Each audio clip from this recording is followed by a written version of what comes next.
editorial do jornal O Estado de São Paulo. Todos convidados livremente pela produção do programa.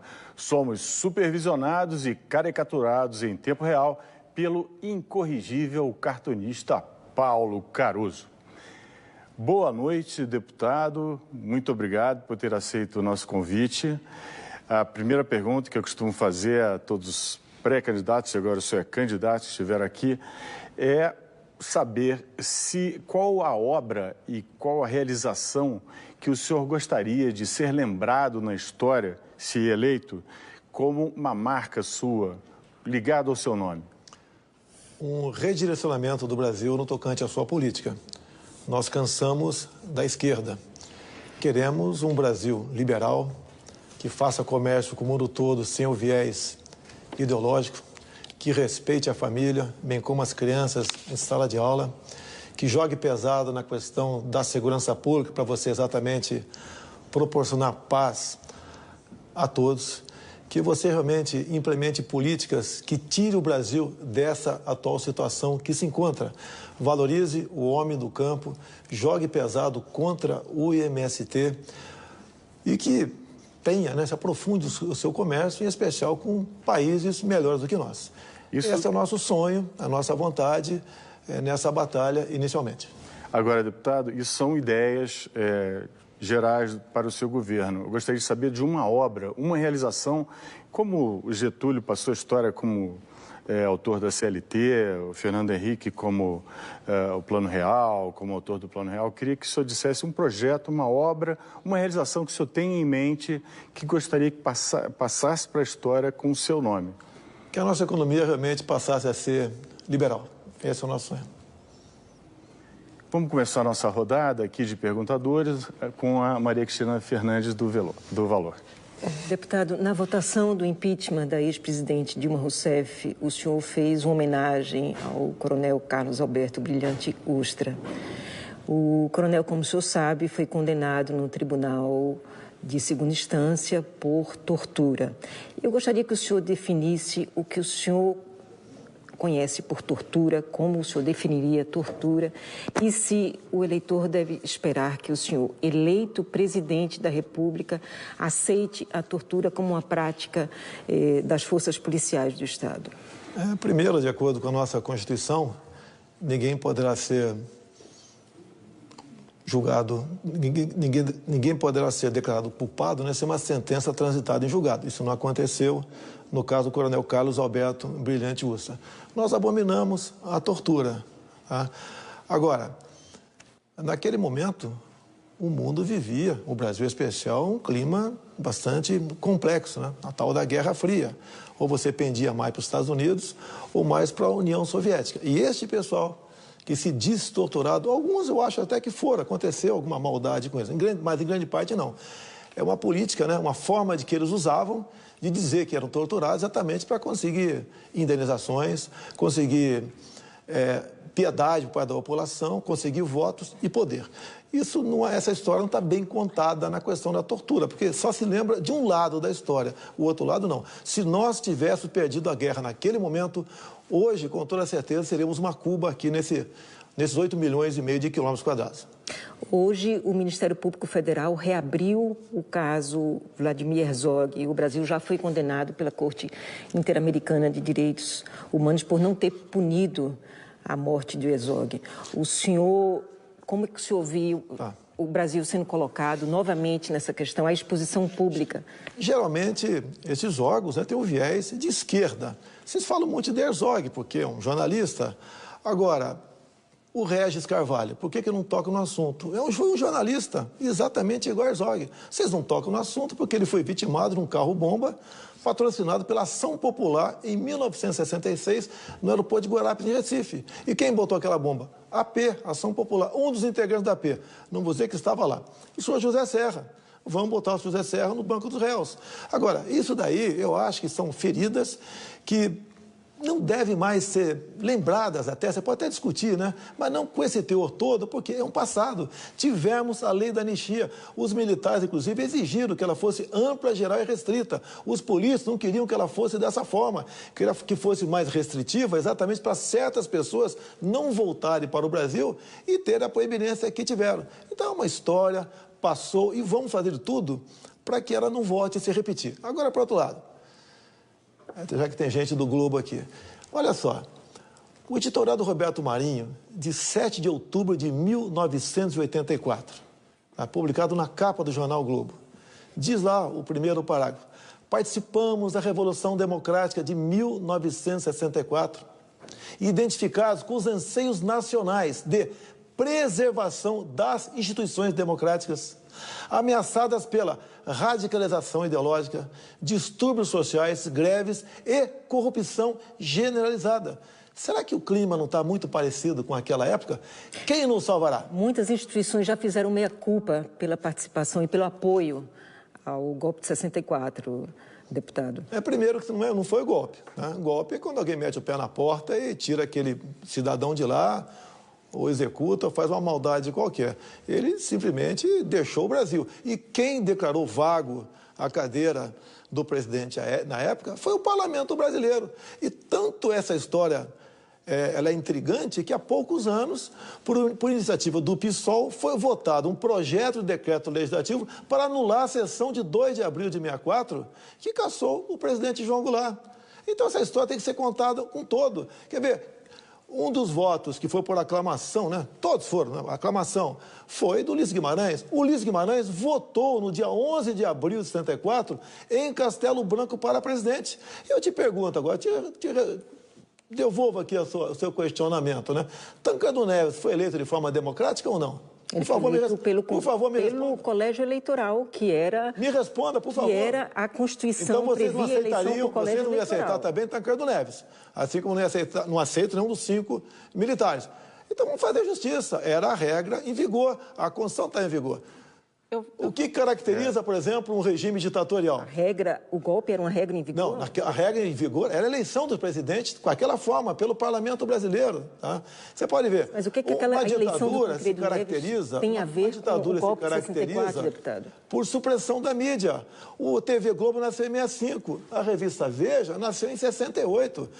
Todo quanto é governo tem problemas. Não existe governo perfeito em lugar nenhum no mundo. Mas eu acho que é uma história que está mais do que debatida. Tá ok?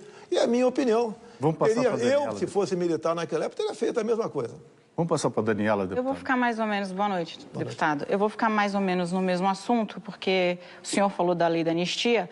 A Procuradora-Geral da República, Raquel Dodge, pediu para que o Supremo reabrisse a discussão sobre a lei da anistia. Minha pergunta é, o senhor, se eleito, que tipo de força o senhor vai fazer, que tipo de pressão ou de agenda o senhor vai tentar pregar para o Supremo com relação a essa discussão? Que a lei me garantir. Agora, eu lamento a senhora Raquel Dodge tendo que prestar um desserviço à democracia há poucas semanas, onde, por intermédio de uma ação dela, o Supremo derrubou a possibilidade de termos o voto impresso por ocasião dessas eleições. Ou seja, vamos continuar sob a suspeição da fraude. E o voto é uma coisa sagrada para a democracia. Eu vou aproveitar, então, o gancho do senhor. Por que o senhor já disse várias vezes que eleição sem voto impresso é fraude? O senhor já disse isso nas suas redes sociais, é quase uma marca do senhor.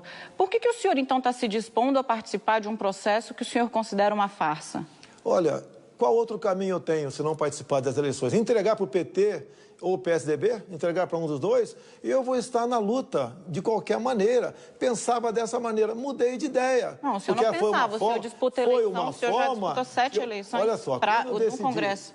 Quando eu decidi em 2014 disputar as eleições, eu aproveitei um projeto em andamento, emendei-o e aprovamos o voto impresso, que todos nós desconfiamos. Você não tem como comprovar que houve fraude, nem eu que não houve. Temos a dúvida. E nós sabemos que o poder joga pesado. E a argumentação da senhora Raquel Dodge para que o voto impresso deixasse de valer foi a seguinte, que a impressão do voto prejudica a segurança das eleições. Não consigo entender aqui, justificativa. Sim, porque você pode violar o voto, o sigilo do então voto. Todas as eleições de papel no passado foram suspeitas. Não, porque você não sai com o papel, né? Você deixa o papel na urna. Nesse caso, você sairia com o papel. Mas não sairia com o papel, não. Se o senhor perder, se o senhor for derrotado, o senhor vai aceitar o resultado? O sentimento que eu tenho nas ruas, tá, é que eu tenho muito mais votos do que até o Lula.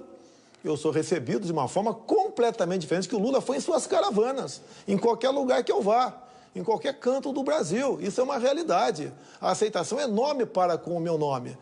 O que o povo está vendo em mim é confiança, é credibilidade, alguém diferente dessas pessoas tem que se apresentar. Mas o senhor aceitaria a derrota como um resultado válido?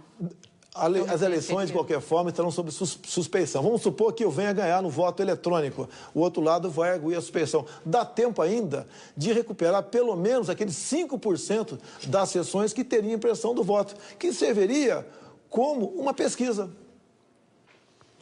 Bernardo.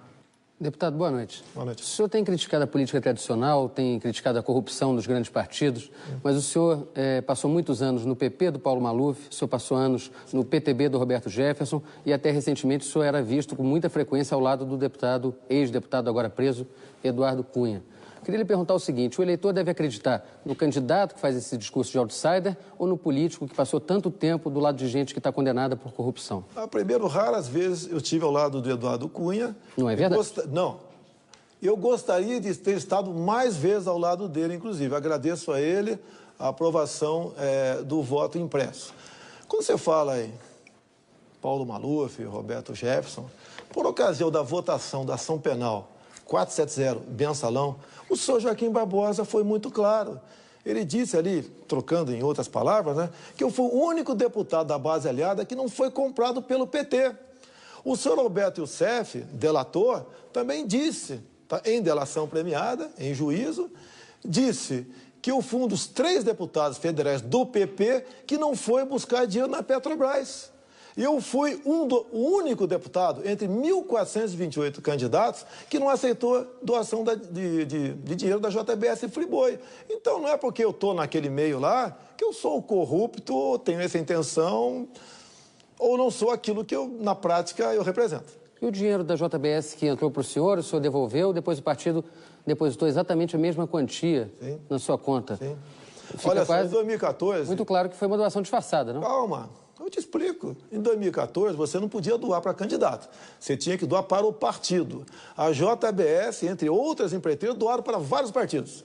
E o presidente do meu partido me ligou, tá, o Ciro Nogueira, e falou que ia botar 200 mil na minha conta para a campanha. Agradeci.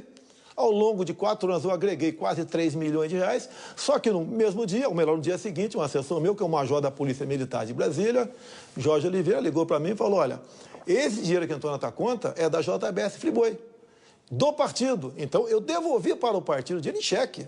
A revista Veja, obrigado, Thaís, foi a única imprensa que fez essa matéria e pediu do partido o dinheiro do fundo partidário. Porque quando você recebe o recurso, você vem carimbado a origem dele. Então, não aceitei. E naquela época, prezado Bernardo, não existia a figura da propina legal. Então, sabia que ia ter problema, até porque a JBS tinha pego há pouco tempo, talvez por influência do senhor Henrique Meirelles, que estava no conselho da JBS Friboi, pegou empréstimo de 9 bilhões de reais. E aproximadamente 5% disso doou para partidos. Ora, uma empresa que vai buscar empréstimo doa 5% para partidos, com que interesse? Está na cara, foi uma operação casada, está na cara que ali nasceu a figura da propina legal. Deputado, agora a Thaís da Veja, por favor. Ali.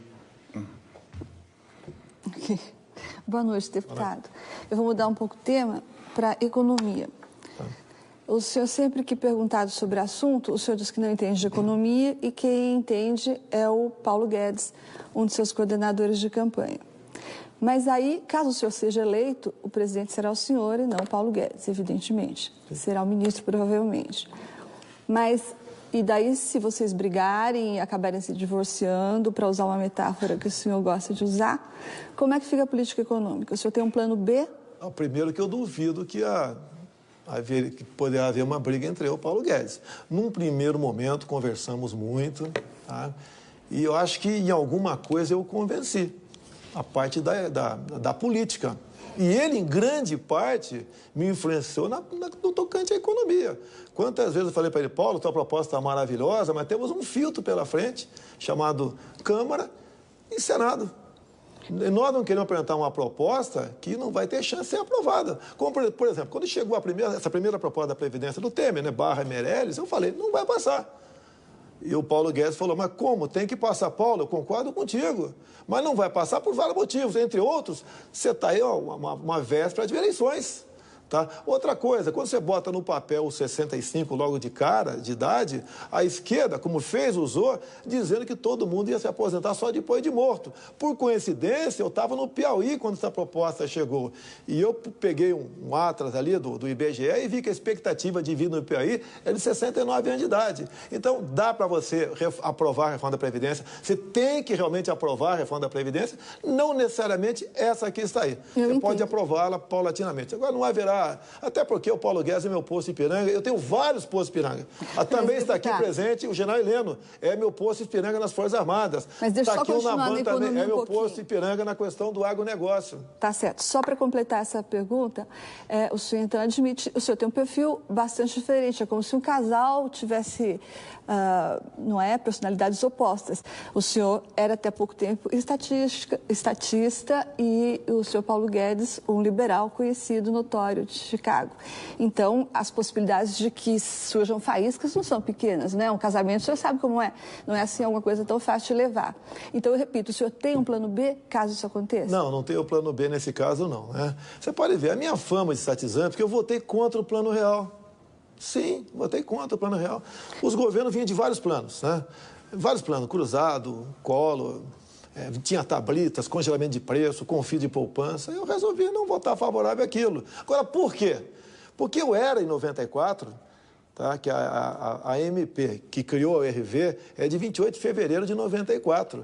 Aquela inflação de janeiro e fevereiro daquele ano dava 97%. Ela foi expurgada dos militares das Forças Armadas e eu representava, sim, os militares das Forças Armadas. Tentei negociar com o ministro da Fazenda e da Economia aquela questão, para que o novo salário e o RV, a partir de 1º de março de 94, usasse o mesmo critério do servidor do Legislativo, do Judiciário, do Tribunal de Contas da União, e não consegui. Tá. Só me sobrou aquilo, votar contra. Deputado, então o senhor disse que não tem um plano B, só para encerrar, desculpe, Ricardo. Então quer dizer que seus apoiadores têm que rezar para o senhor e o senhor Paulo Guedes se darem muito bem, o senhor Paulo Guedes continuar com saúde, porque do contrário não temos plano B. Para a tristeza da esquerda, dos estatizantes, nós não morreremos, não. Vamos ao Leonense, vamos lá. Deputado, voltando aí, boa noite, primeiramente.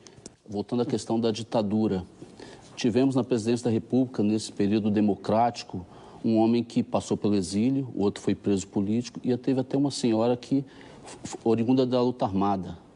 O senhor fala com muita desenvoltura sobre esse período e já rendeu homenagens a agentes da repressão. Sim.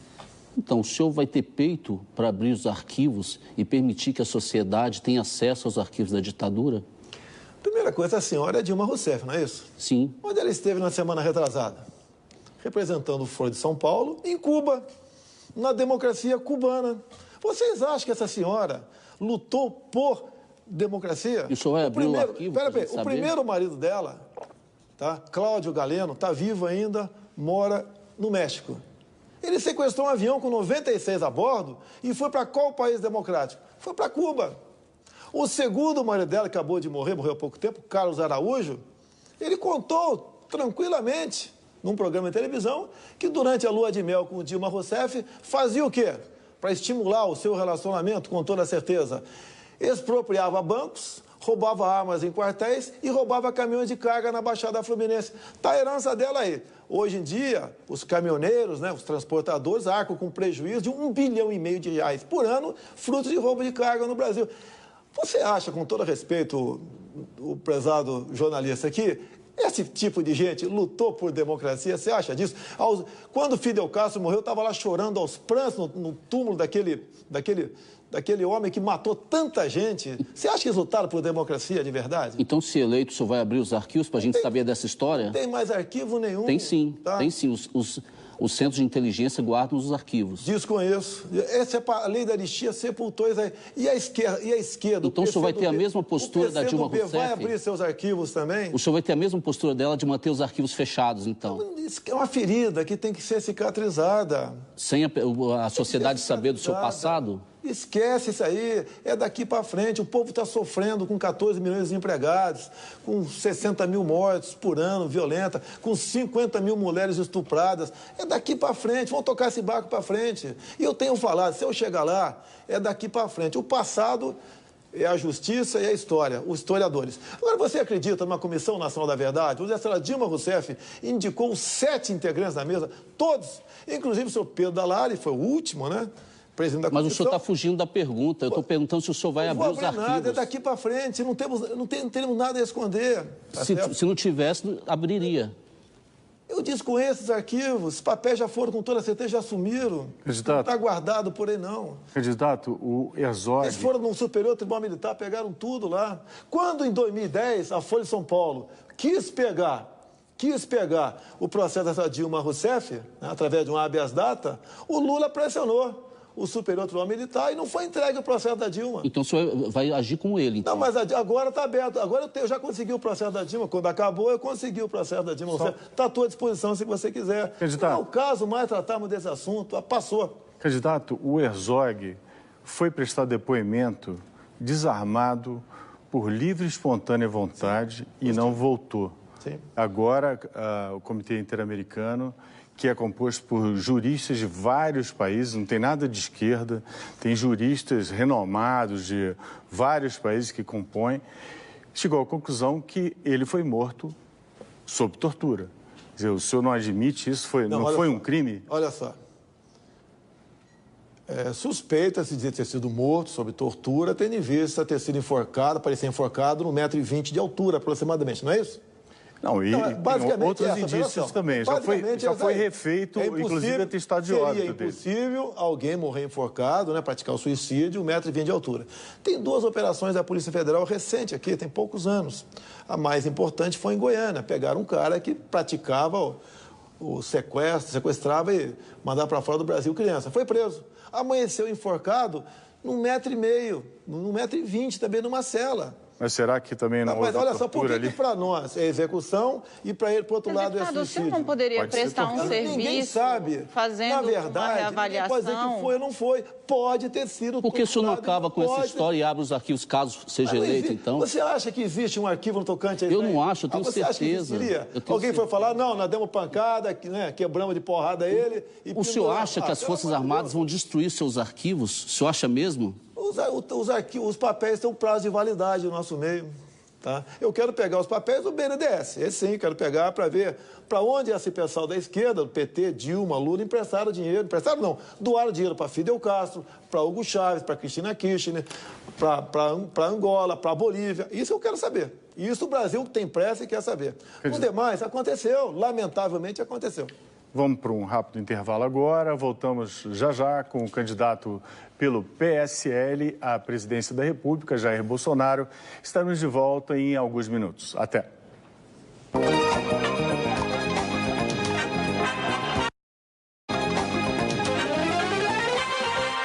Roda Viva, apoio Bradesco Prime, especialista na gestão do seu patrimônio. KPMG CEO Outlook 2018, saibam o que pensam os CEOs. E Hospital Paulista, especialista em ouvido, nariz e garganta. Eu pego onda desde garoto. Por isso, no mar, eu sei quando dá para arriscar mais e quando é melhor esperar. Mas quando o assunto é o meu patrimônio, eu conto com a credibilidade e a expertise do Bradesco Prime. Lá eu tenho acesso a uma plataforma completa de investimentos e especialistas que sugerem carteiras personalizadas só para mim. É isso que o meu caminho pede agora. E o seu? Bradesco Prime. Seu caminho é Prime. Terça, o Senhor Brasil continua em ritmo de comemoração. Dá um tom aí, maestro. Te convidaram para um aniversário, isso é convite raro, só vai lá mesmo que tem muita amizade, muita consideração. Você é nosso convidado para curtir o último especial desses 13 anos de programa, que é um Senhor Brasil.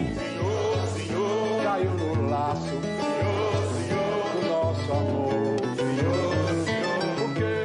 força logo após Metrópolis.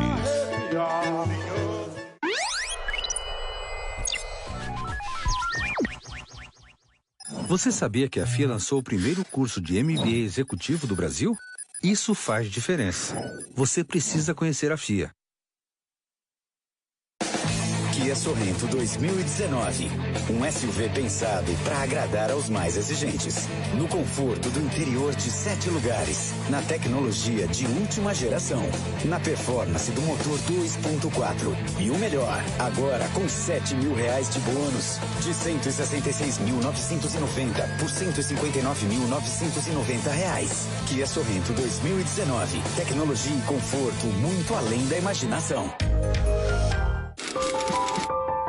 Meu pai ligou. É, novidade, né? Ele quer jantar com a gente. Eu disse que você era arquiteto.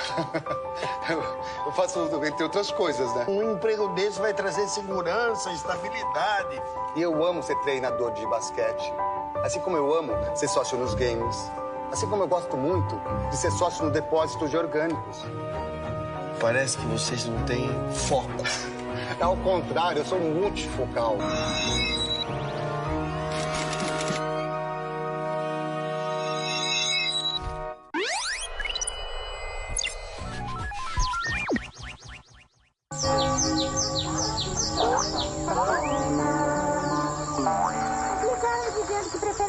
Quintal da cultura que está começando, onde deve vir o meu pai.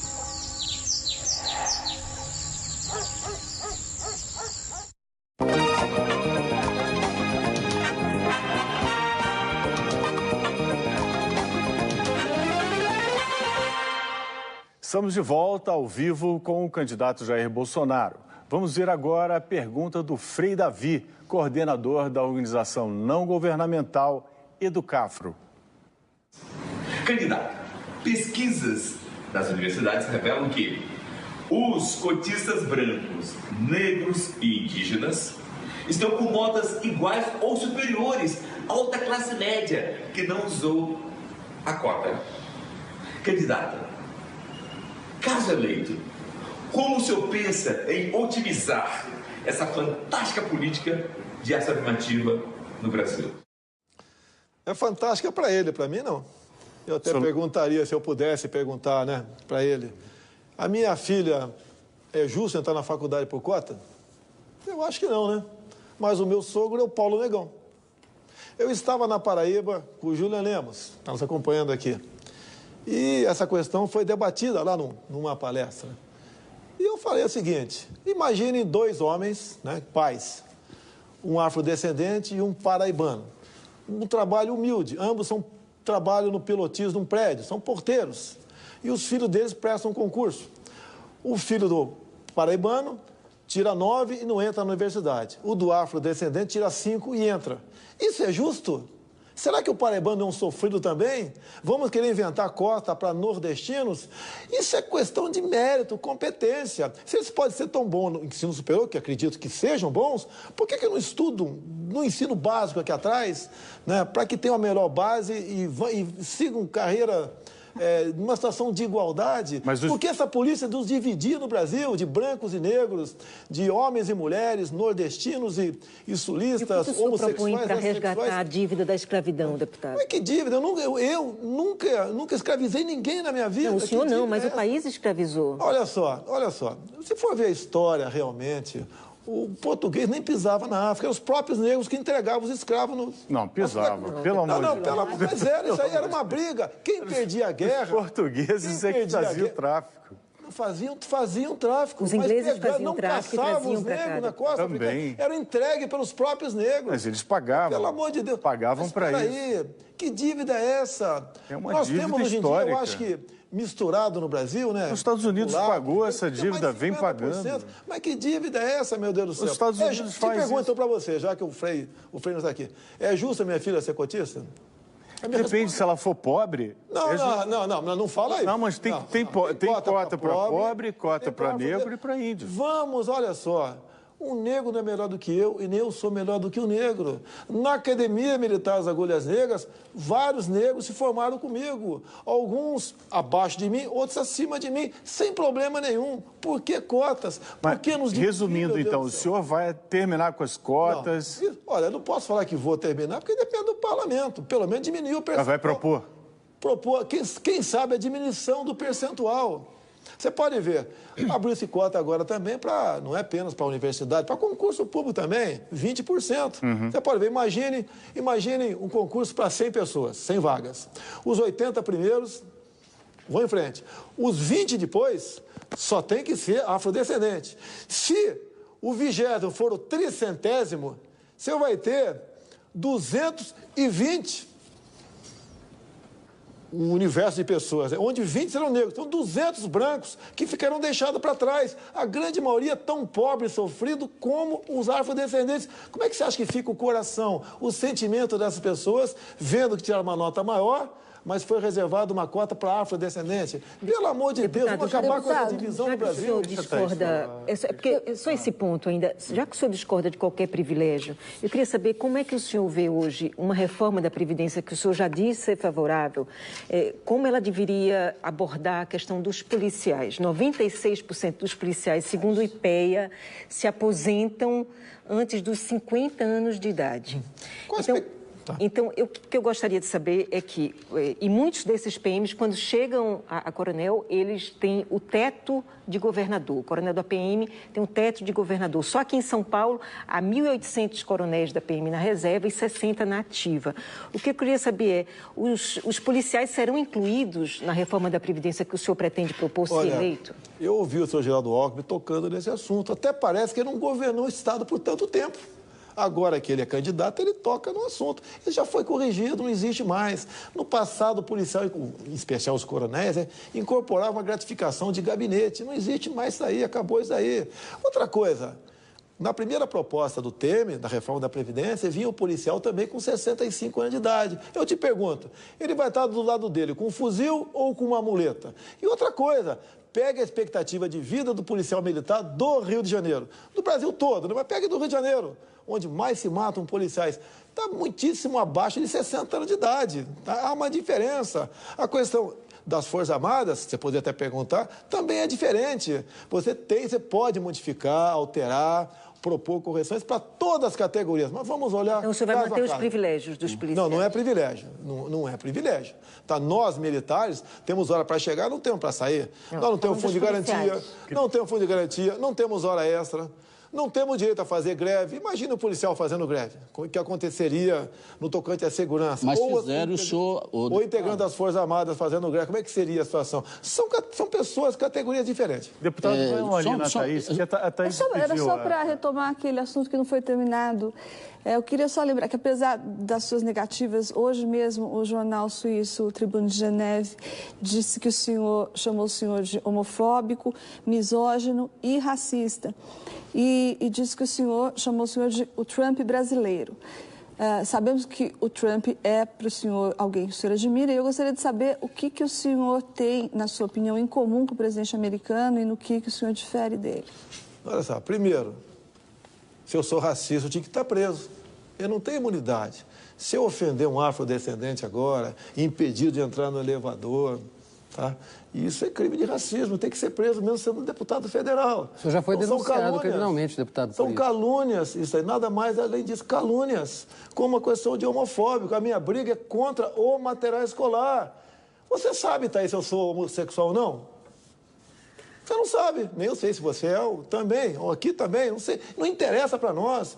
Não pode o pai chegar em casa, encontrar o Joãozinho de 6 anos de idade, brincando de boneca, por influência da escola.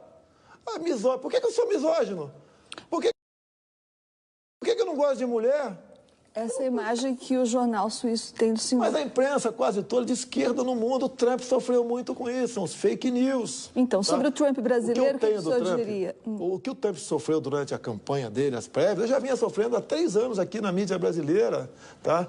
E ele venceu tudo isso aí e está fazendo um excelente governo no seu país. Diminuiu a carga tributária, resgatou emprego, tá? O brasileiro que está lá, inclusive, está tendo orgulho. Eu tenho contato com brasileiros, o que está acontecendo. Não podemos continuar nessa social-democracia aqui no Brasil. O que o senhor tem em comum com ele? No que diferiria? Não sei, somos ele quer a América grande, eu quero o Brasil grande. Ele fala em Deus, eu também falo em Deus. Deputado, ele defende a família, eu também defendo a família. O senhor está falando de Brasil grande agora, que o senhor acabou de dizer que não era estatizante, está defendendo o Brasil grande? O Brasil grande é igual a América grande. Ué, qual a diferença? Eu usei o mesmo adjetivo. América grande e Brasil grande. Mas em alguns discursos o senhor tem se referido ao Brasil grande dos militares, né? Naquela época, nós passamos... Que era estatizante. Mas era uma outra época. Quem construiria Itaipu Binacional? Tu acha que a iniciativa privada construiria? Tinha que ser o poder público, não tinha outro caminho. Construiu mais de 20 hidrelétricos no Brasil. Rasgamos estradas no Brasil todo, um avanço enorme no Brasil, tá certo? Então não podia ter outra forma. Lógico, acho que abusaram da questão das estatizações, até o próprio Geisel abusou no tocante disso aí. Agora, quando entregou para os civis, o que aconteceu? Mantiveram as estatais e serviu para quê? Foco de corrupção. Por que quase 30 anos depois do fim do período militar, né, não se resolveu esse assunto? A questão das privatizações que, no meu entender, grande parte das estatais tem que ser privatizada, até por a sua ineficiência. Mas na época, deputado, não tinha liberdade de imprensa para saber se tinha corrupção ou não na construção de Itaipu, né? Vamos lá. Em outros lugares. Com todo respeito, Ricardo Lessa, só acho que com a tal da Comissão da Verdade, se os militares tivessem enriquecido, não teriam ido para cima da gente? Mas nós tivemos teriam ido para cima da gente. Nós tivemos agora um almirante, condenado a 43 anos de prisão. Oi? Nós tivemos agora um almirante condenado a 43 anos de prisão. Foi numa auditoria lá na questão nuclear. Sim, tem que condenar o cara. Pisou na bola, condena. Pegou 30 anos por causa de uma consultoria, melhor dizendo. Então farda não é atestado de idoneidade. Inclusive, pelo que tudo indica, né? Tem que ser punido? Tem. Mas foi excessiva. No caso dele, por causa de uma consultoria, 30 anos de cadeia. Mais tempo maior do que o Sérgio Cabral. Mas não vou entrar no mérito. Pisou na bola, não vou defender. Agora, esse almirante, pelo que eu sei dele, né, é um profundo conhecimento em física nuclear. Ele mexe numa vírgula, numa forma, numa chave, num colchete e acha a solução do problema. Não precisava ter feito isso. Agora, a consultoria, não sei se a filha dele fez a consultoria ou não, se ele que fez para a filha, não sei. Mas existe corrupção também no nosso meio, não vou dizer que não. Nós não somos incorruptíveis. De vez em quando acontece, a gente pega no quartel ali um coronel, um capitão, um cabo, um sargento, acontece, pô. Agora, é infinitamente menor a incidência de corrupção em nosso meio do que no meio que está aí, esse político que está aí. Que é um meio menor, Daniela, ali do outro lado. Deputado, eu vou voltar aqui para a questão dos privilégios que a Maria Cristina falou. O senhor defendeu o recebimento de auxílio moradia e recentemente, numa palestra na CNI, o senhor indicou que cogitaria ou analisaria a incorporação, aumentar o teto do funcionamento, o teto do servidor público, dos salários, para poder incorporar benefícios que depois seriam extintos.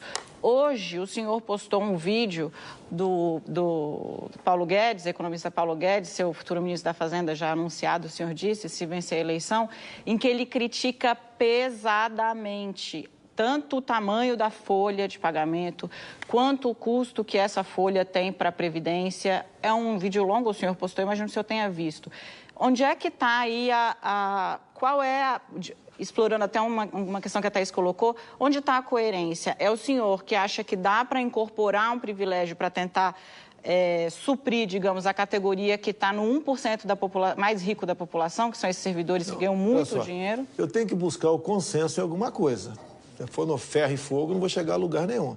Tem uma quantidade considerável de pessoas que estão na política, outros que estão aqui fora, estão aposentados.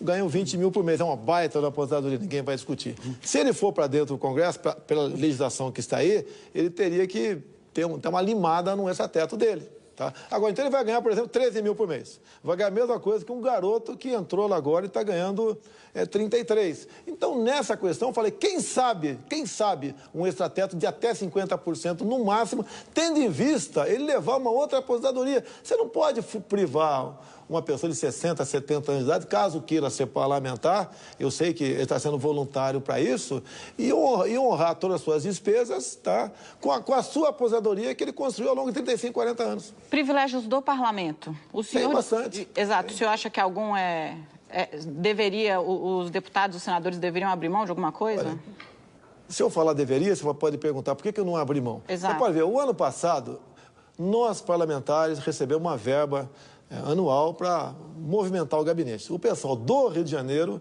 recebe aproximadamente 400... Recebe não, tem direito a gastar até 400 mil reais. Pô, entra na internet, faz a pesquisa, e eu gastei um pouco...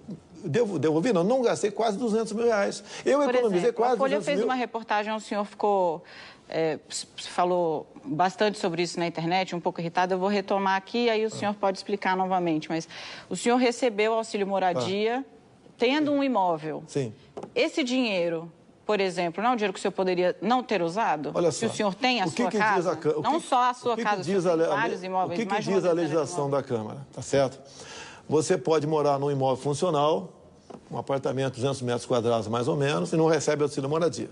Você aluga uma casa, vai morar num hotel, apresenta a nota e sem problema. E a terceira hipótese que é minha, é legal. Não é legal, mas é moral, é a pergunta. Espera aí.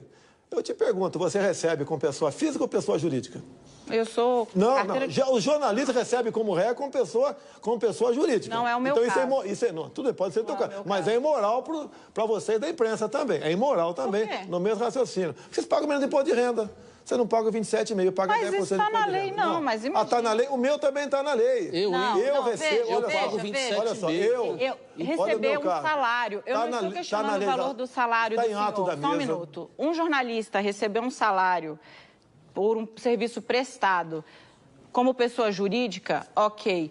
Eu não estou questionando o salário do senhor, eu estou questionando um privilégio. Não, mas ninguém aqui recebe auxílio moradia, nem auxílio paletó, nem auxílio verba indenizatória. Ninguém aqui tem combustível pago pelo Estado. O senhor tem. Olha só, essa verba o senhor não precisava. Calma, eu não gastei 200 mil dos 400 que podia gastar. Como é que eu posso pagar passageiro com o meu salário? Não tenho condições. Eu tenho, inclusive, o direito de viajar todo o Brasil com essa verba da Câmara. Porque eu represento o Brasil, que representa o Estado, é o senador. E a terceira hipótese que está na legislação da Câmara, o parlamentar, por exemplo, ele recebe auxílio moradia e é descontado 27,5% de imposto de renda, que era o meu caso. Posso fazer uma pergunta? Não, olha, se eu tivesse infringido a legislação, o MP estaria em cima de mim, pode ter certeza, no tocante a isso aí. Deputado, só um esclarecimento da sua resposta anterior. O senhor disse que se fosse racista, o senhor estaria preso. Mas o senhor não disse para o telespectador que o senhor já foi denunciado pela Procuradora-Geral da República por crime de racismo. O senhor vai responder essa denúncia no Supremo Tribunal Federal, eventualmente pode ser absolvido, eventualmente pode ser condenado. Agora, o que eu queria lhe perguntar... Deixa eu responder essa daí.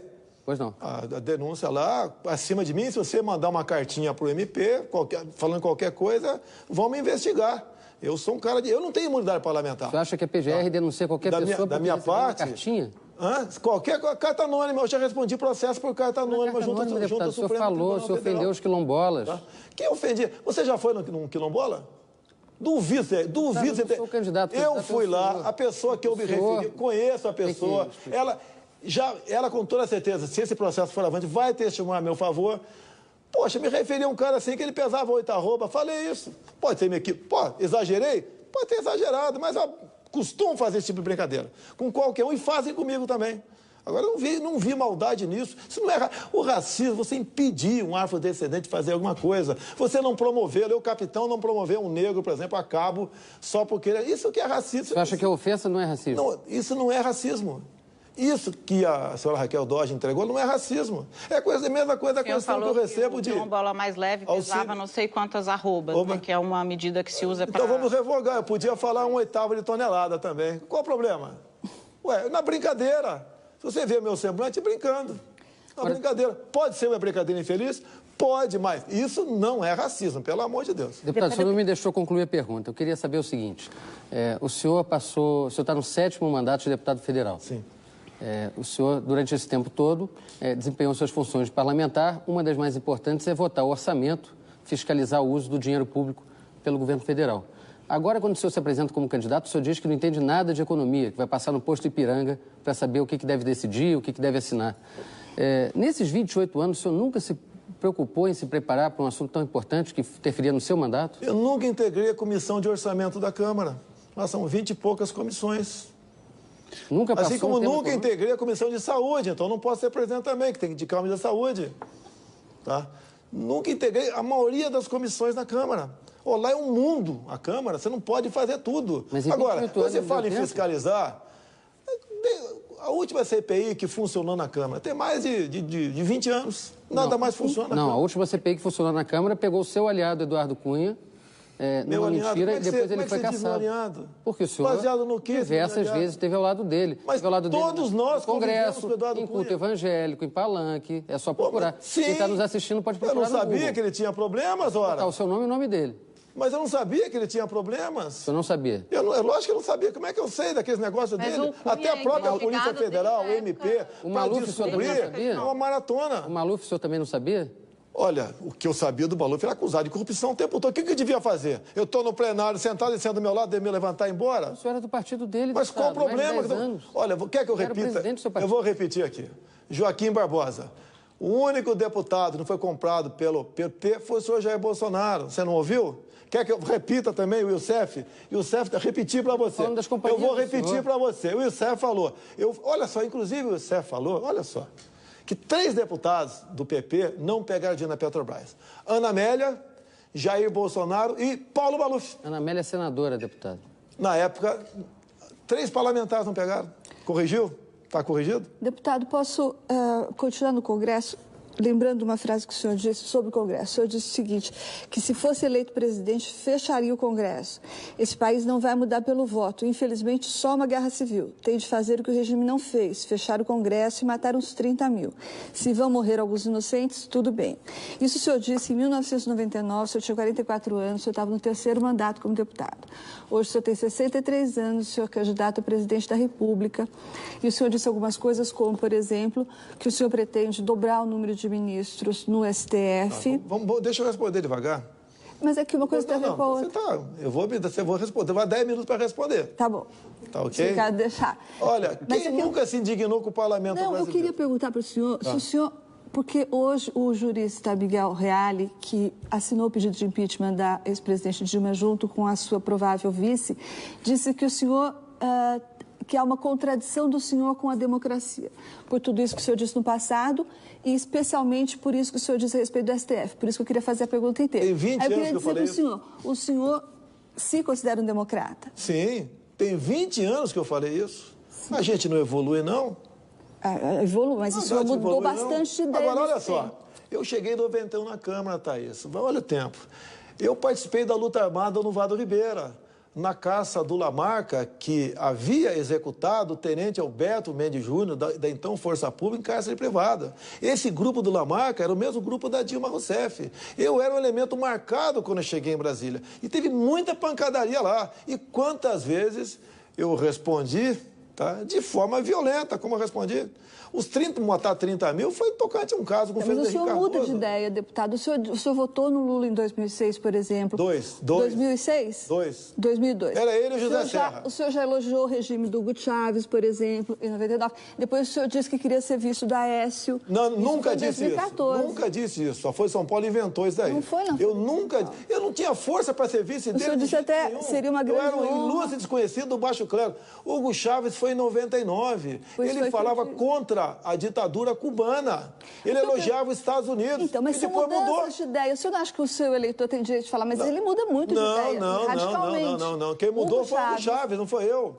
Eu me indignei com o Congresso, com muita gente, por várias vezes, fica indignado com o Congresso. Quem não está indignado com o Congresso agora é que vai gastar 1 bilhão e 700 milhões com campanha. Não tem dinheiro para a saúde, para a educação, mas para fazer politicagem, tem recurso. Quem é que não está indignado com o parlamento, com esse monstruoso fundo partidário, para reeleger os mesmos que quase nada fizeram pelo Brasil? Eu nem vou passar para o próximo. A gente vai para um rápido intervalo agora e voltamos num instantinho com o candidato à presidência, Jair Bolsonaro. Não saia daí, rapidinho. Até.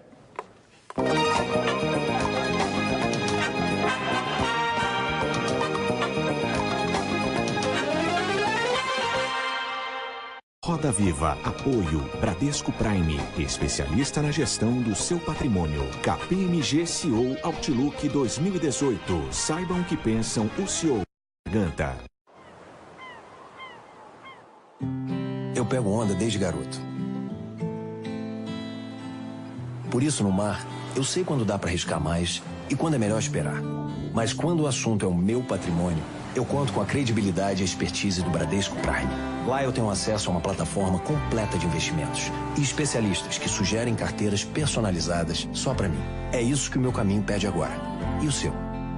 Bradesco Prime. Seu caminho é Prime. Sintonize a Cultura FM e não perca Diário da Manhã com Salomão Schwartzman. Informação, entrevistas e o melhor da música clássica. De segunda a sexta, às 8 da manhã, na Cultura FM 103,3. A FIA tem convênios com universidades pelo mundo, onde seus alunos podem ter vivência internacional. Isso faz diferença. Você precisa conhecer a FIA. Kia Sorrento 2019. Um SUV pensado para agradar aos mais exigentes. No conforto do interior de 7 lugares. Na tecnologia de última geração. Na performance do motor 2.4. E o melhor, agora com R$7 mil de bônus. De R$166.990 por R$159.990. Kia Sorrento 2019. Tecnologia e conforto muito além da imaginação. Numa casa escura, no meio do oeste americano, uma mulher de língua afiada e viciada em remédios reúne as filhas. O motivo, o desaparecimento do pai, um poeta de prestígio no passado. Uma família desconectada, desfeita, que desistiu de se unir. Agosto, de Tracy Letts, em cartaz de quinta a domingo, no Sesc Consolação. Teatro é na cultura. Terça. Florida, vestida pra exagerar. Eu sou Maurício Pereira, um cantor, compositor brasileiro, tentando caçar canções bacanas pra mandar pra vocês. Uma timidez proporcional ao talento. Sou muito introvertido, mesmo no estúdio. Pra mim é uma caverna, tranca por dentro e faz o disco e eu ir embora.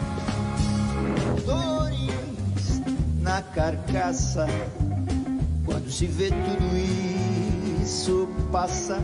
Terça, logo após Mini Dogs. Prazer estar aqui. Cultura Livre.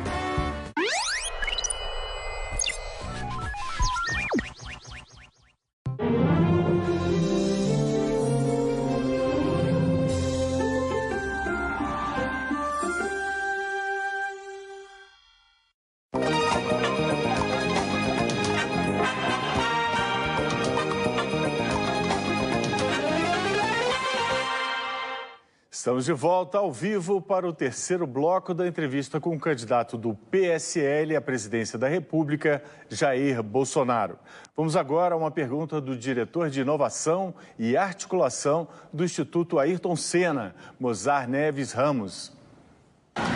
Candidato, na sua eventual gestão, qual o papel que o Ministério da Educação deveria desempenhar?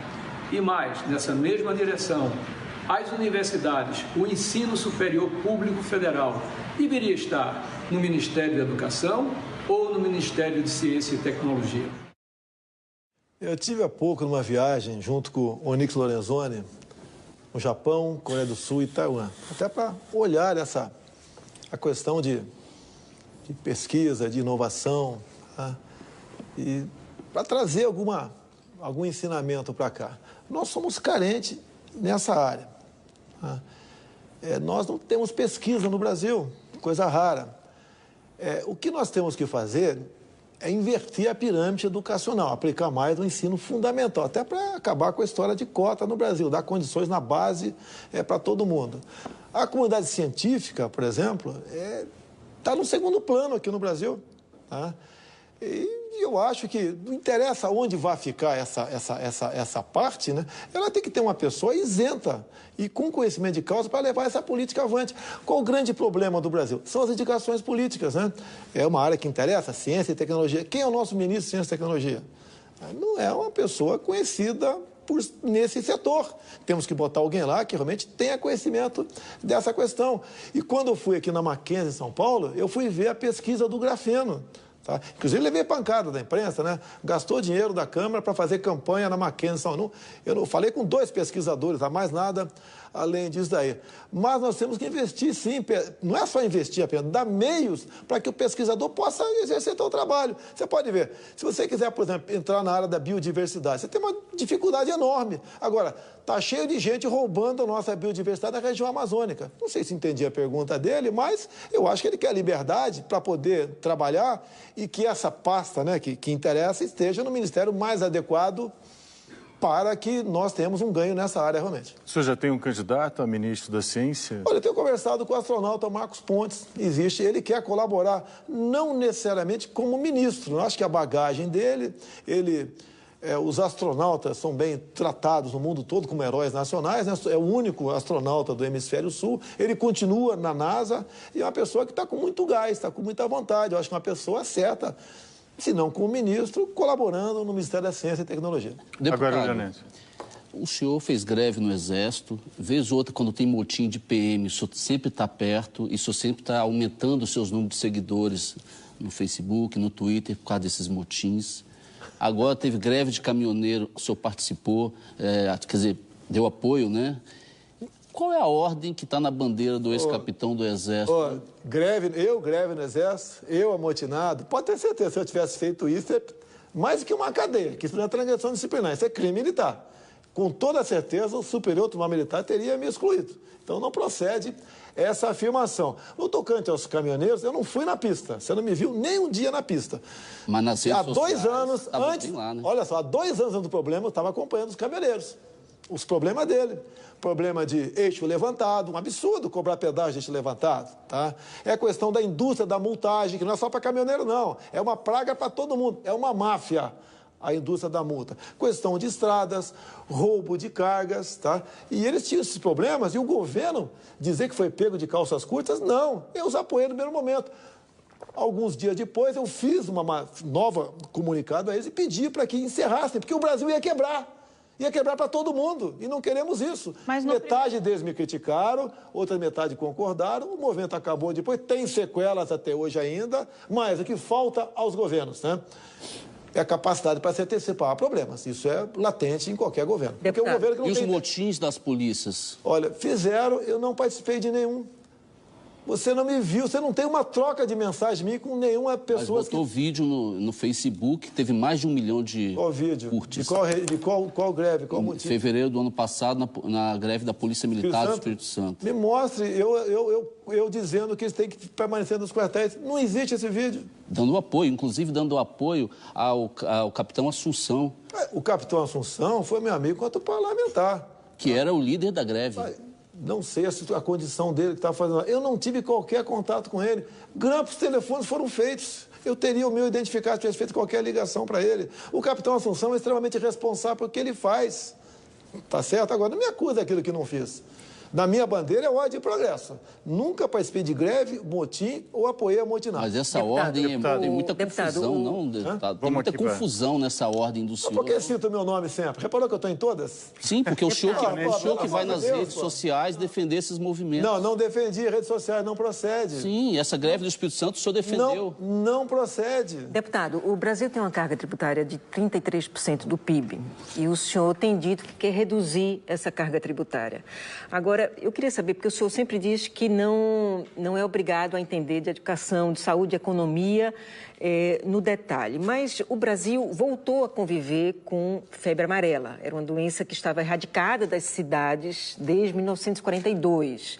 A mortalidade infantil, cuja redução era um dos orgulhos dos últimos anos, também voltou a subir. Então, eu gostaria de saber como é que o senhor assim, que políticas o senhor pretende propor para que esses problemas deixem de acontecer no Brasil, se a carga tributária vai reduzir? Como é que o senhor vai cuidar da saúde do Brasil com menos dinheiro, deputado? Há uns 20 e poucos anos atrás, a Inglaterra passou de 28% para 21% a carga tributária. E ela subiu. O Trump está fazendo a mesma coisa. Quando você fala em educação, eu vou contar aqui uma história real.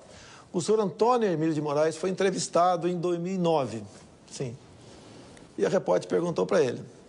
Ele estava à frente da Beneficência Portuguesa. E ele era, se não me engano, naquela época, o quarto homem mais rico do Brasil. Da repórter perguntou para ele. O senhor tem colocado dinheiro do teu bolso na beneficência? Porque aqui está funcionando tudo muito bem. Ele falou, não. Daí ela falou o seguinte, perguntou para ele, já que o senhor não bota dinheiro, as outras assemelhadas, que grande parte do recurso é do SUS, não estão funcionando, e tu está. Qual é o segredo? Ele respondeu uma coisa muito simples. Qualquer cheque acima de R$3.000, quem assina sou eu. Então, falta é zelo com a coisa pública, pegar de frente a questão da corrupção. Mas qual é a sua proposta para que a mortalidade infantil deixe de subir e para que o Brasil não volte a conviver com a febre amarela como está convivendo? Quando se fala em mortalidade infantil, não vou mortalidade infantil, tem muito a ver com os prematuros. É muito mais fácil um prematuro morrer do que um que cumpriu a sua gestação normalmente. Medidas preventivas de saúde. Tem muito mais a ver com saneamento básico do que com prematuridade. Olha só, eu tenho um mar de problemas, né?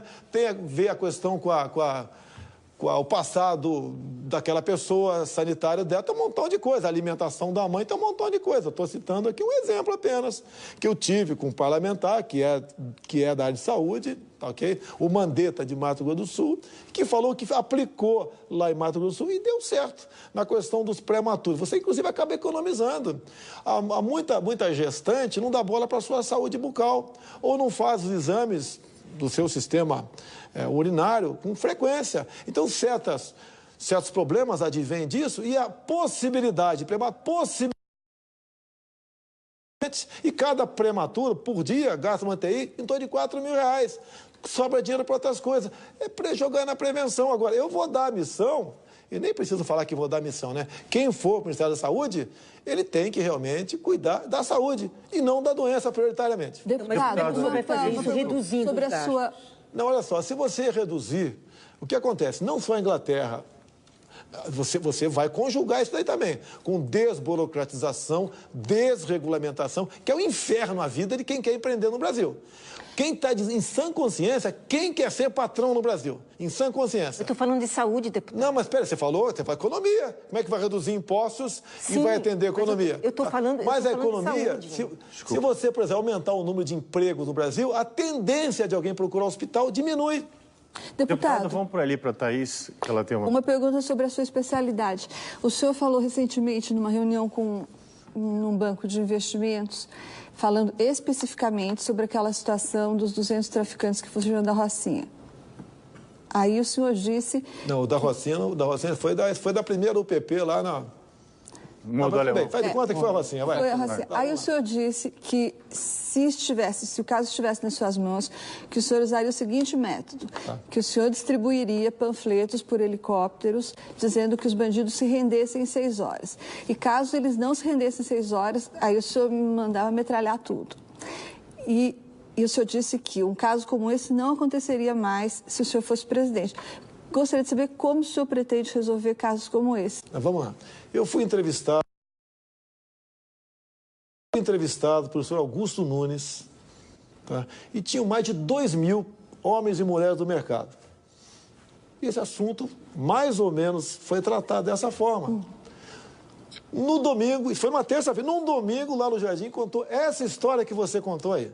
Então, se eu tivesse falado uma barbaridade dessa, com toda a mídia presente, para mais de 2.000 pessoas, no mesmo dia, eu não seria bombardeado nas mídias sociais? Mas eu estou falando sobre a carta que a sua assessoria mandou. Mas eu tenho que explicar que eu não vou metralhar a Rocinha. Não, mas o senhor não disse isso na sua carta.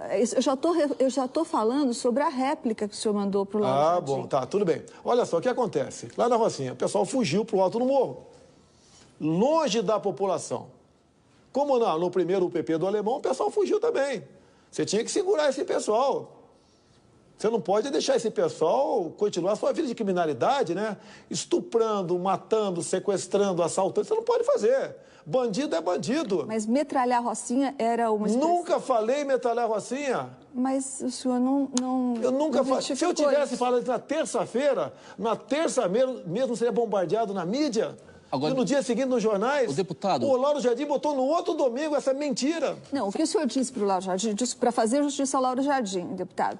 O senhor disse o seguinte, que o senhor tinha dito isso no contexto daqueles traficantes que tinham fugido. Foi isso que dizia a nota que a sua assessoria mandou para ele. O senhor não negava que o senhor tinha dito isso. Talvez a sua assessoria tenha errado. Foge para um canto, longe da população, fortemente armados. Ah, bom, então... Fortemente... Esse seria... Seria o contexto real, fortemente armados. Qual a missão que eu pagaria para minhas forças de segurança? Não, os comandos, os forças especiais, os Comanf. Se eu tivesse envolvido nessa situação, eu fosse chefe supremo das Forças Armadas. Vamos tentar que eles se rendam. Se não se render, vai ter combate. Esse pessoal não pode simplesmente ir para um canto, isolado, esperar tudo acalmar e voltar para cometer esse crime. Agora, deputado, Forças Armadas não deu certo no Rio, né? Não deu, porque lógico que não deu. Não tem uma retaguarda jurídica, não tem a forma de engajamento. Por que deu certo no Haiti e não deu certo aqui no Brasil? Retaguarda deu certo no Haiti e não deu no Brasil? Licença para Olha matar inocentes. Vocês dizem que nós estamos em guerra. Que guerra é essa que só um lado pode atirar? Vou falar do Rio de Janeiro e não é diferente de lugar nenhum do Brasil. Se um policial militar do Rio de Janeiro, se ele atira num vagabundo, dificilmente ele não vai para a cadeia. Se não atira, dificilmente ele não vai para o cemitério. O que é isso que está acontecendo?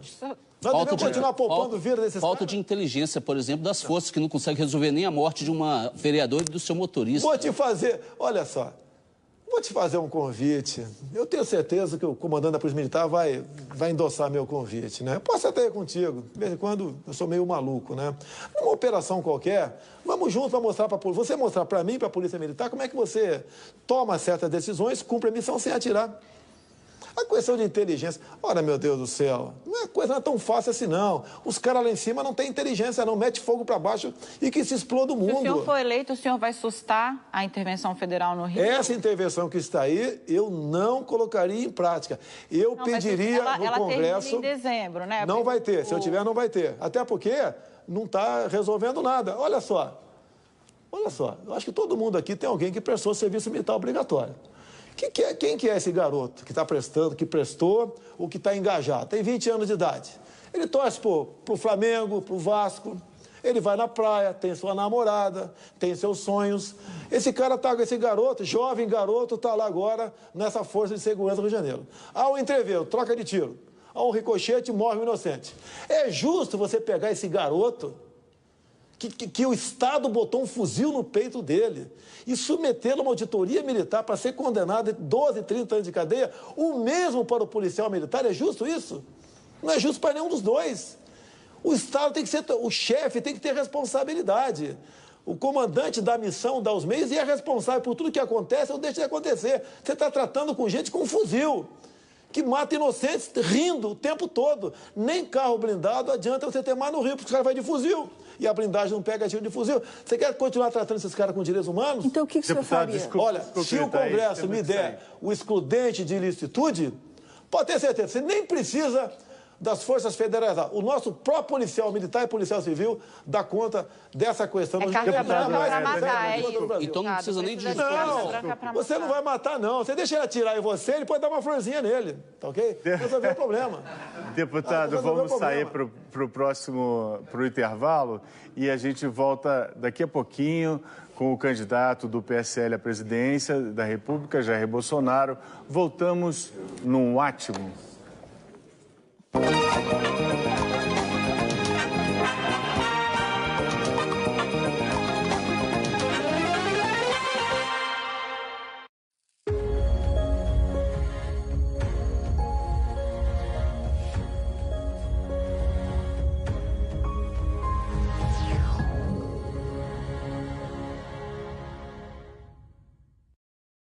Dor de ouvido, incômodo no nariz ou garganta são situações que atrapalham seu dia a dia.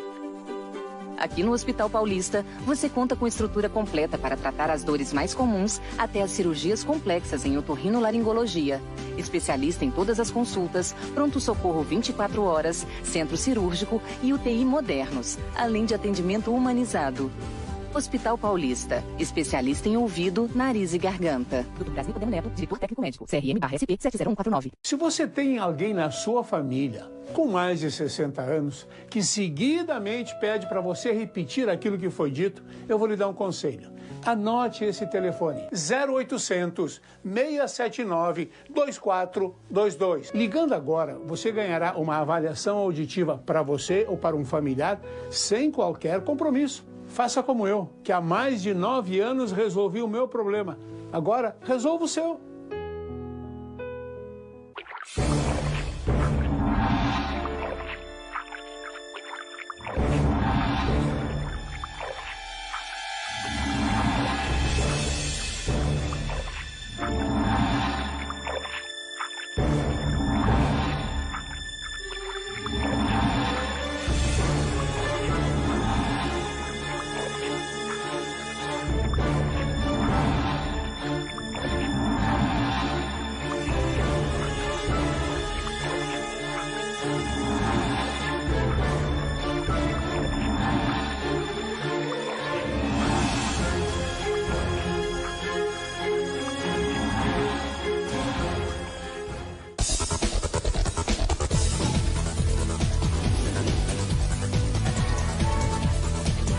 Olha, tem novidade no ar, hein? Territórios Culturais, o novo programa da TV Cultura.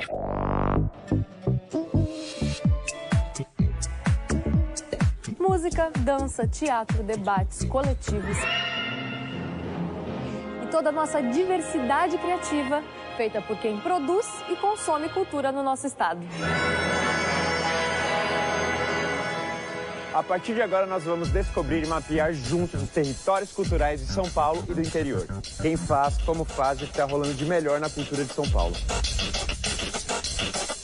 Territórios Culturais. O novo programa da TV Cultura.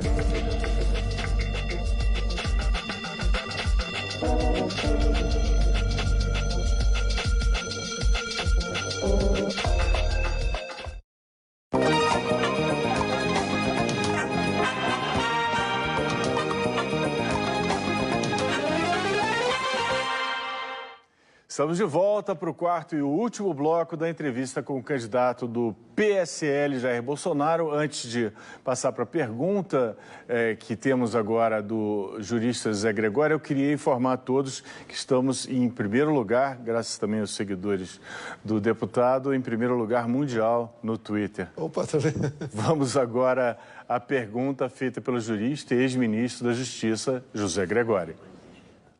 O deputado teria dito na tribuna da Câmara que um dos erros da Revolução, chamada Revolução por ele, movimento militar de 64, teria sido não mandar fuzilar Fernando Henrique Cardoso e José Gregório. É verdade? Olha, quanto ao FHC eu falei, quanto ao teu nome você não merecia essa atenção toda não, até porque um guerrilheiro do teu biotipo, acho que não procede, é guerrilheiro de garganta, então eu não me referia a você não, tá ok? Agora, da tribuna da Câmara, eu tenho imunidade, né, para falar o que bem entender, gostem ou não. Agora, não é justo, dos quase 30 processos, representações que eu tive dentro da Câmara, metade foi por ter ocupado a tribuna da Câmara. Esse tipo de gente que fala em democracia e fala em liberdade de expressão. Mas o senhor defende muito a volta, né, dos militares e vai se cercar de militares no seu governo, mas o senhor parece não ter se dado muito bem na vida militar, né? O senhor foi expulso, talvez, do Exército e depois o STM reformou e o senhor foi aposentado como capitão. Então, o senhor defende a disciplina, mas não era muito adaptado à disciplina. Lá. É até bom, porque no começo, né, falaram que isso teria acontecido comigo. Eu respondi uma tradição disciplinar, peguei 15 de detenção e depois eu fui acusado por uma jornalista, e tem um plano de botar bombas na Vila Militar. O Superior Tribunal Militar arquivou o processo. Eu não fui expulso. Quando eu me elegi vereador, como diz a própria Constituição, por ocasião da data da minha diplomação, eu passei para a reserva. Então, eu sou um capitão da reserva do Exército Brasileiro. Agora, dei minhas caneladas, sim. Agora, nunca ofendi um superior na minha vida. No verbete da Wikipedia, até fico impressionado que o seu pessoal tão ativo nas mídias sociais, no seu verbete da Wikipedia, diz assim: Bolsonaro tinha sempre a intenção de liderar os oficiais subalternos, no que foi sempre repelido, tanto em razão do tratamento agressivo dispensado a seus camaradas, e também pela falta de lógica, racionalidade e equilíbrio na apresentação de seus argumentos. Coronel Carlos Alfredo Pellegrino. Está no seu verbete da Wikipedia. Não, isso não procede. Ele fez um conceito parecido com, não sei se exatamente, ele fez sim, o Carlos Alfredo Pellegrino. Tá? Até porque eu estava numa situação de responder processo. Para não ficar de mal com os superiores, resolvi escrever essas questões. Agora, se eu fosse um militar que tratasse com desapreço subordinado, vocês acham que eu seria o candidato vereador mais votado pelo Partido Democrata Cristão em 88 no Rio de Janeiro? Ou esses meus sargentos não daria o devido apoio nas urnas? Nunca tive qualquer problema pessoal com subordinado ou com superior. Não procede, lamentavelmente, isso daí. Agora, posso discorrer mais coisas, se quiser, sobre o episódio, né? Vamos para o Bernardo, que ainda não fez a pergunta dele. Deputado, só uma retificação. O senhor muitas vezes reclama de fake news, mas o senhor tem espalhado muita fake news. O senhor acabou de mandar uma, quando o senhor disse que o Zé Gregório foi guerrilheiro. O Zé Gregório nunca foi guerrilheiro, é um advogado e jurista respeitado, foi ministro do governo Fernando Henrique e, aliás, ele, como advogado, defendia presos políticos, gente que estava sendo torturada na ditadura que o senhor defende aqui na frente da gente. Agora, eu quero fazer uma outra pergunta, que é sobre a sua atuação parlamentar. O senhor, com 28 anos no Congresso, o senhor mesmo já reconheceu que apresentou muito pouca coisa que foi aprovada. O senhor tem apenas 2 projetos. Tem uns 500 projetos apresentados. Não, 170 e poucos. O senhor tem que apenas seja 170, não tem problema. O senhor tem apenas 2 aprovados. Tá. Nenhum deles das áreas que o senhor diz militar, como, por exemplo, a segurança pública. Queria saber por que seus projetos não vão para frente, se o senhor não tem prestígio, se eles não são bons, o que acontece. E também queria saber o seguinte, nesses 28 anos, o que o senhor fez pelo Rio de Janeiro? O senhor foi eleito pelo Rio de Janeiro, o Estado passa pela maior crise da história, segurança fora de controle, falta de dinheiro para pagar servidor. O que o senhor fez de fato? O senhor fala muito, mas o que o senhor fez de fato? Se eu estivesse ao lado do Sérgio Cabral, eu estaria agora em Bangu preso. Eu não posso me juntar a quadrilhas na política para tentar solucionar problemas. Quadrilhas que não querem buscar solução para o seu Estado. Então, eu não posso estar nessa questão mesmo aí. Quando você fala em projetos, se não me engano, são 500 projetos que tem apresentado ao longo do mês. Mas tudo bem, tá aqui, seja 170. Daí você vai para um candidato ou outro aqui, por exemplo, o Ciro Gomes. Ele foi parlamentar por 4 anos. Além de não aprovar nada, não poderia aprovar, ele apresentou 0 projeto, nenhum. Agora, o que você tem que fazer? Pega como um todo os parlamentares e veja a produtividade de cada um. Agora, o projeto mais importante que eu aprovei, lamentavelmente, o Supremo julgou inconstitucional, que foi o voto impresso. Agora, quantas coisas ruins que eu evitei que fosse aprovado dentro da Câmara? Como, por exemplo, o kit gay. E para a segurança, deputado, que é a sua área de atuação? Tem vários projetos, mas não vai para qualquer... Nós temos uma bancada relativamente mais forte agora. Agora, por ser meu, por que meu projeto da cassação química não vai para frente? Por que a bancada feminina de esquerda é contra esse projeto da cassação química, onde grande parte das mulheres no Brasil querem a aprovação desse projeto? Por ser meu. Mas o senhor desconversou quando eu perguntei do Rio de Janeiro. O senhor está falando do Sérgio Cabral. O que o senhor fez? O que eu posso fazer? Não sou governador de Estado. Não fui secretário do governador, hipótese alguma. Nunca foi candidato a governador? Nunca teve Eu nunca fui candidato a governador, não. Pois é. Mas daí, você quer que eu não queria ser candidato, qual é o problema? Eu tenho que ser obrigado a ser candidato a governador? Deputado, eu queria voltar ao deixa eu só Gregório. Ficar com o assunto aqui do... Só ao Gregório, só para terminar esse capítulo, Gregório. O senhor tem nos dito aqui que muitas das afirmações que o senhor fez no passado não faria de novo, que o senhor mudou, o senhor falou isso de certa maneira acuado por um momento, o senhor era o único capitão do Exército ali, numa bancada muito grande de ex-exilados e tal. Mas ao responder ao ex-ministro Zé Gregório, o senhor acabou de dizer que ele não merecia ser fuzilado, que ele não tinha calibre... Eu não citei o nome dele. ele não merecia ser fuzilado porque ele não tinha calibre para tanto. Foi o mesmo argumento que o senhor usou para dizer que a deputada Maria do Rosário não merecia ser estuprada. O eleitor deve realmente acreditar que o senhor mudou em relação a essas opiniões mais extremadas que o senhor olha só, já questão Maria do Rosário começou em 2003. Eu era no Salão Verde, o fato era Champinha, um menorzão, 17 anos de idade, que junto com mais 4 malandros, né, executou um garoto numa área rural de São Paulo e por 5 dias estupraram a menina em rodízio. No último dia, degolaram a menina. Ou melhor, o Champinha degolou. E nós fomos discutir a redução da maioridade penal. E a Maria do Rosário dizendo que o ECA era o suficiente para punir o Champinha, que estuprou e matou a menina. Eu falando, não, teríamos, para crimes futuros, reduzir a maioridade penal. Ela perdeu os argumentos. E ela me questiona, né? Me questiona não, eu pergunto, quer dizer, o estuprador sou eu? Ela falou, sim. Ou seja, ela me chama de estuprador. Foi um ato reverso. Eu não sou estuprador e se for, eu estuprar você. Agora, quem é que defende a mulher desse crime? Eu ou ela? Quer ver outra coisa? Há 2 anos e pouco votamos uma proposta de emenda à Constituição para reduzir a maioridade penal para alguns tipos de crime, entre eles o estupro. Como a Maria do Rosário votou essa PEC? Votou contra. Ou seja, para ela, menor de 16, 17 anos, pode estuprar e matar à vontade, quando muito, vai ficar 3 meses de férias, 3 anos de férias, numa fundação casa. Deputado, quem defende a mulher? Eu ou ela? O senhor acha que as pessoas podem merecer ser estupradas e merecer ser fuziladas? Ninguém merece ser estuprada. Pois é, isso então eu falei, eu não sou estuprador, mas se fosse, para dizer que você não merece. Eu estou em escárnio que ela fez, defendendo o estuprador, um dos crimes mais bárbaros que existe. Deputado. Além de estuprar, matou a menina. Deputado. Uma barbaridade. Deputado, me corrija se eu estiver cometendo aqui alguma incorreção, mas pelo que pesquisei, o senhor foi assaltado em 1995. Sim. E levaram, inclusive, a sua arma. Sim.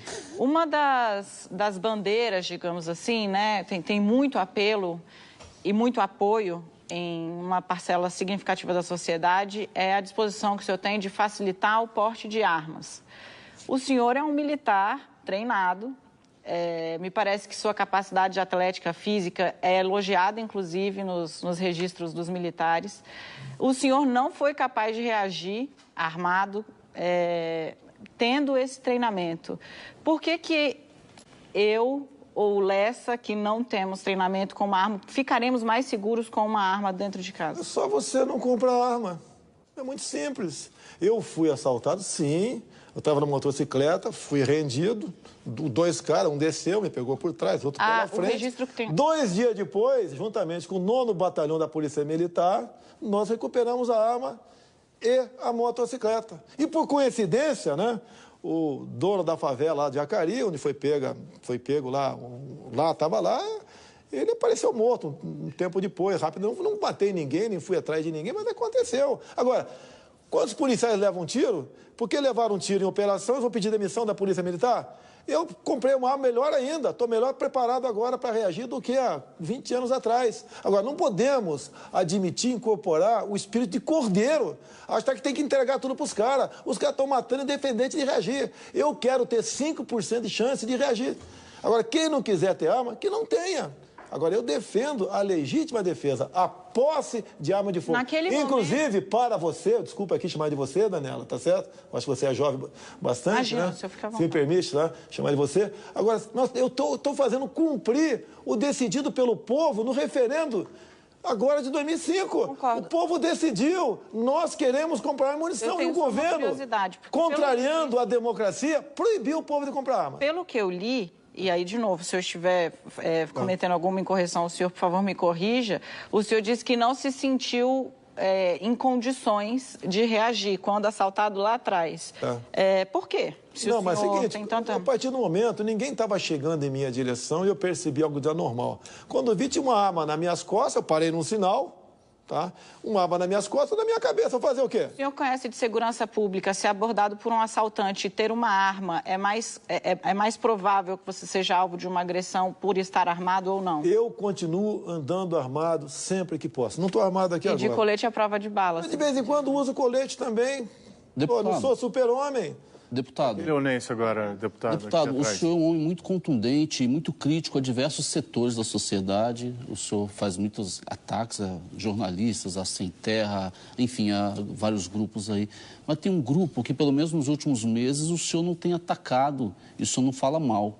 São os banqueiros. Por que o senhor não fala mal de banqueiro? Nunca? Eu nunca ataquei banqueiro. O banqueiro é uma profissão que está aí, ó. Quem quiser dinheiro vai buscar no banco. Se eu conseguir arcar com esses juros altíssimos, vai lá, pô. E ninguém é obrigado a pegar dinheiro no banco. Porque agora, quando você fala em Sem Terra, esse pessoal, os integrantes do MST são bandidos. As ações deles têm que ser tipificadas como terrorismo. Agora, na questão do campo, o senhor percorreu o interior do Brasil, tem percorrido pelo menos nos últimos 3 anos. É um dos poucos que estão aí tentando acordo, por exemplo. O senhor sabe da pujança, por exemplo, do agronegócio. Tá. O senhor sabe também da mecanização nas lavouras. Tá. E o senhor sabe também do desemprego no setor rural. Só em maio agora, segundo o IBGE, foram 254 mil postos de trabalho a menos. Como o senhor vai resolver o problema do desemprego no campo? Olha só, eu falei agora há pouco aqui que é difícil ser patrão no Brasil. Eu podia ter uma microempresa comigo no Rio. Dadas as condições, né, que existe na lei, você é estimulado para isso. Eu acho que no campo, até a CLT, tinha que ser diferente. O homem do campo não pode parar no carnaval, sábado, domingo e feriado. A planta ali vai estragar, tem que colher. E fica oneroso demais, tá certo? Para o homem do campo observar essas folgas, nessa data, como existe a questão da área urbana, poxa. Agora, agregue-se a tudo isso, né? A dificuldade são as multagens excessivas por parte do IBAMA e ICMBio. Mas não é isso que está reduzindo emprego. Não, reduzindo emprego é mecanização, é tecnologia. Ué, e aí, como resolver esse problema? Como resolver? Dar emprego para essas pessoas. Essas pessoas têm que ser treinadas para fazer outra coisa, porque o campo, eles estão sendo substituídos pelas máquinas. Lembra, há pouco não, 10, 15 anos atrás, tinha uma questão dos boia fria, nos canaviais, todo mundo achava um absurdo, também eu achava um absurdo.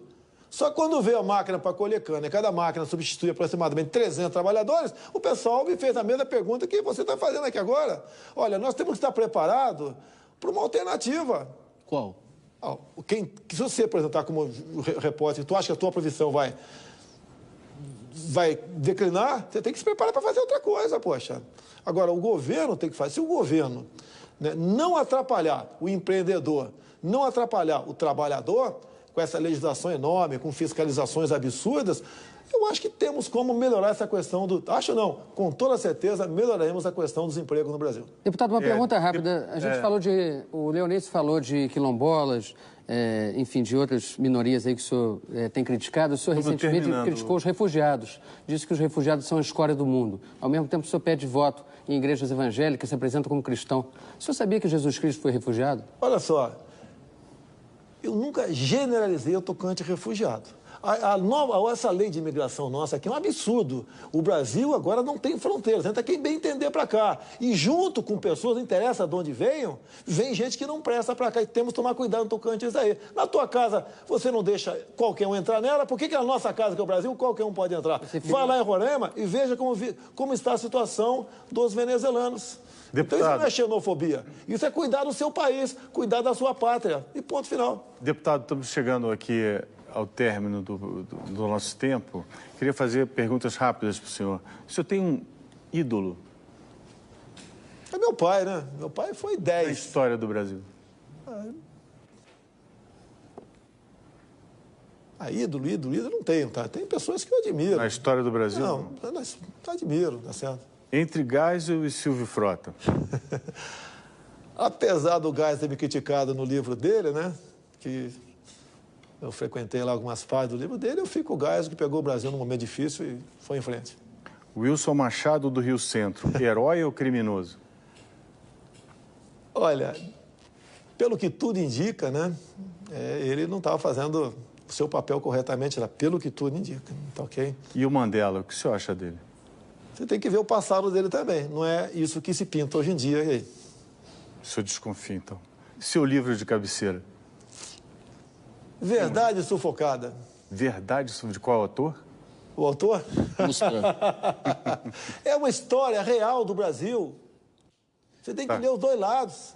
E ali é uma história com fatos, com data, com local, com episódios reais. Qual é o autor? Carlos Alberto Brilhante Ustra. Ok. Uma frase e um verso. Ou um verso. E conhecereis a verdade, e a verdade vos libertará. João 8,32. E qual é o seu sonho? O meu sonho é poder colaborar, contribuir, junto com meus amigos, com o futuro desse país maravilhoso chamado Brasil. Obrigado. Obrigado.